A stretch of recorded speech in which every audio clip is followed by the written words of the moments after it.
made another practice device here at home, and so I'm going to practice a little bit here at home. I'm always looking for ways that I can practice at home, kind of keeping practice kind of exciting. It's a long winter, and in fact, if there were courts with nets up, I'd probably be out there playing still in the winter.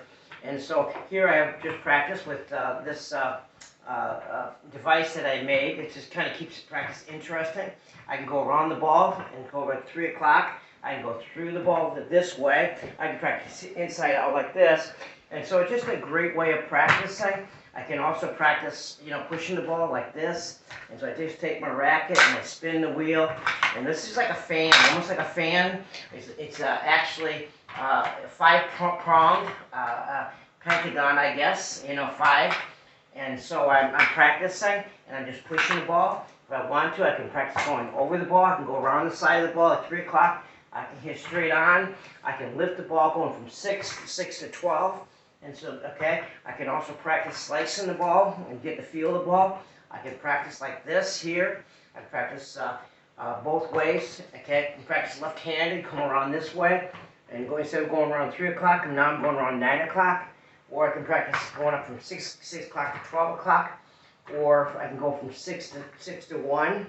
And so different ways I can hit the ball. And so it's just a fun way of practicing. I can also just practice pushing it. Okay, I know I don't want to go from outside to in, but sometimes you do. You go from outside to in or inside to out, and getting used to practicing different ways. And so this just keeps practice interesting. So I keep on making devices. This is connected to my couch. It's just actually, if you notice, it's just it's the bottom of a chair that I put tennis balls on, and then I stick this in the couch here, and that's my base. And now I can just go ahead and practice here at home. It's just a fun way of practicing.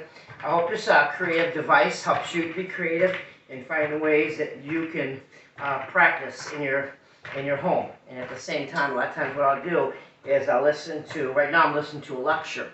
And so it's kind of fun to listen to a lecture as I practice. Stimulate my mind, but also getting some exercise.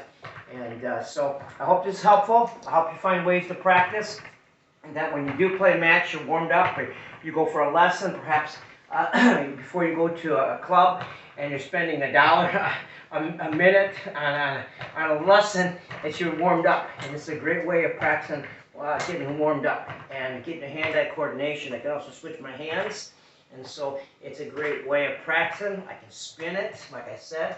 I can spin the wheel, okay? I can also practice going from 6 to 12.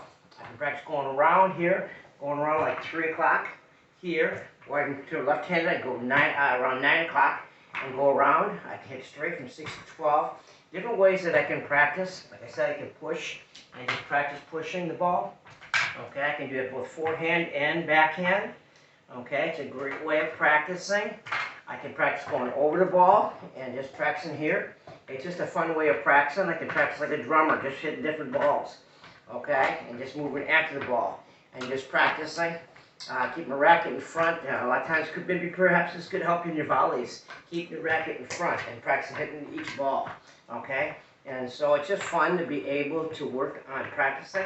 So I hope this is helpful. I hope you enjoy it, and let me know if you have any comments.